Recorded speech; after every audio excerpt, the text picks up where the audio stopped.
ابراہیم علیہ السلام کو حکم دیا کہ اپنے بیوی بچوں کو جا کے ایک ایسے مقام پہ چھوڑیں جہاں کوئی آبادی نہیں، کوئی وہاں انسان نہیں،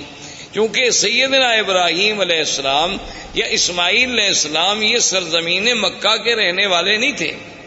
ان کا اصل جو ہے، ان کی اصل جو ہے وہ عراق اور اس کے بعد شام، فلسطین، شام، عراق، اس کے ان علاقوں میں آپ رہنے والے تھے۔ تو وہاں سے حضرت ابراہیم علیہ السلام آئے، اللہ کے حکم پر اپنی بیوی اور اپنے چھوٹے بچے،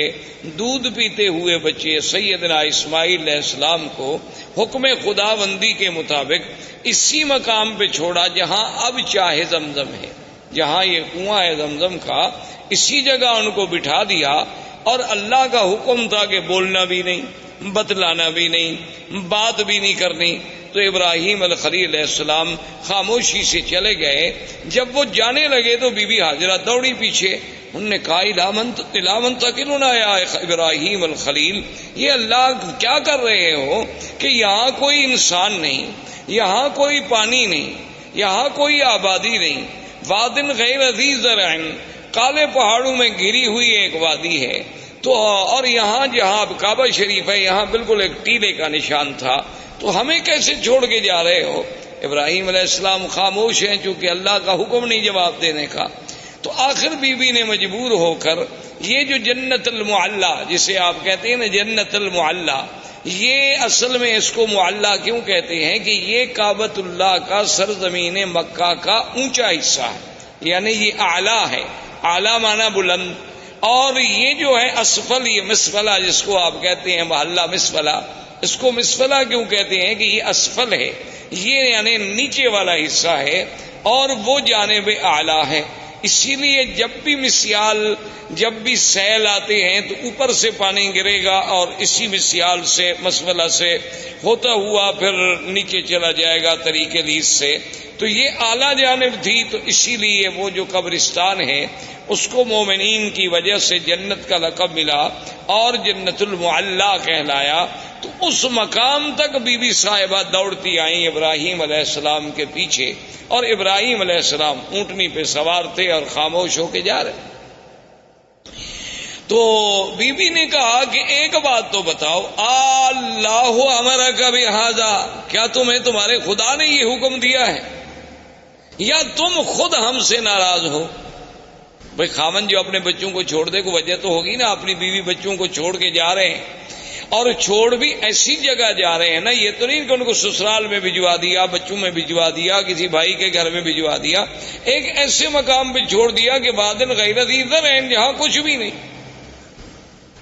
تو جب انہوں نے یہ کہا تو اللہ نے حکم دیا کہ جواب دیں، تو آپ نے فرمایا ان اللہ امرنی، اللہ نے مجھے حکم دیا ہے، میں اللہ کے حکم کے بغیر تمہیں نہیں چھوڑ کے جا رہا۔ تو اب بی بی کے قدم رک گئے، اور علماء نے لکھا ہے کہ بی بی نے فرمایا کہ اذن لا یضیعنا، اور ایک روایت میں یہ بھی آتا ہے کہ بی بی نے کہا حسبنا اللہ ونعم الوکیل، کہ اب تم خلیل جاؤ، ہمیں بھی اللہ کافی۔ اگر اللہ نے حکم دیا ہے نا تو پھر اللہ ہمیں ضائع نہیں کریں گے، کیونکہ اگر اللہ نے حکم دیا ہے کہ ان کو یہاں چھوڑ دو، تو اگر اللہ ہمیں مارنا چاہتے تو وہیں فلسطین میں مار دیتے، اللہ ہمیں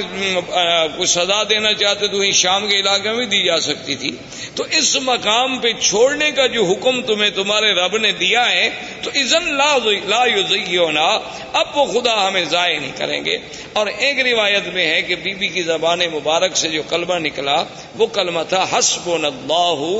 ونعم الوکیل۔ تو اس لیے آپ بھی ویسے اس کلمے کو یعنی ہر مشکل میں، کیونکہ اس کی وجہ یہ ہے کہ جب حضرت خلیل کو آگ میں ڈالا گیا ان کی زبان سے بھی یہی کلمہ تھا حسبنا اللہ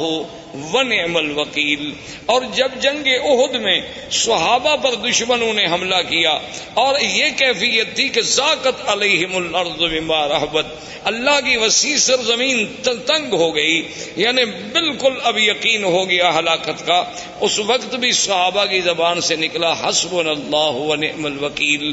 سیدہ عائشہ صدیقہ رضی اللہ تعالی عنہا پہ جب تہمت لگی، اتنا بڑا الزام لگا امہات المؤمنین امین پہ، عصمت رسول پاک پہ. تو جب سب سے پہلے بی بی کو خبر ملی کہ آپ پر یہ الزام لگا ہے تو بی بی کی زبان سے نکلا حسبنا اللہ ونعم الوکیل. تو اس لیے علماء نے اس پر بڑی کتابیں لکھی ہیں، القول الجمیل فیما جاء فی فضل حسبنا اللہ ونعم الوکیل. تو ہر مصیبت میں اور ہر مشکل میں، ظاہری مشکلات، باطنی مشکلات، دنیاوی مشکلات، نوکری کی مشکلات، دشمنوں کی مشکلات، اگر اس کو آدمی یقین کامل سے پڑھے تو اللہ تبارک و تعالیٰ کی رحمت سے، کیونکہ جس نے پڑھا ہے اس کی اللہ نے مشکل حل فرما دی ہے. اس لیے علماء نے لکھا ہے کہ یہ کلمہ مبارک ایک اکسیر ہے، یعنی ایک ایسا ہے کہ جس چیز کو لگاؤ سونا بنا دے. لیکن شرط یہ ہے کہ اس پر ایقان ہو، ایمان ہو، یقین ہو. اور پھر پڑھنے کے لیے کوئی حد نہیں، وضو ہے نہیں ہے، ڈیوٹی پہ ہیں آپ،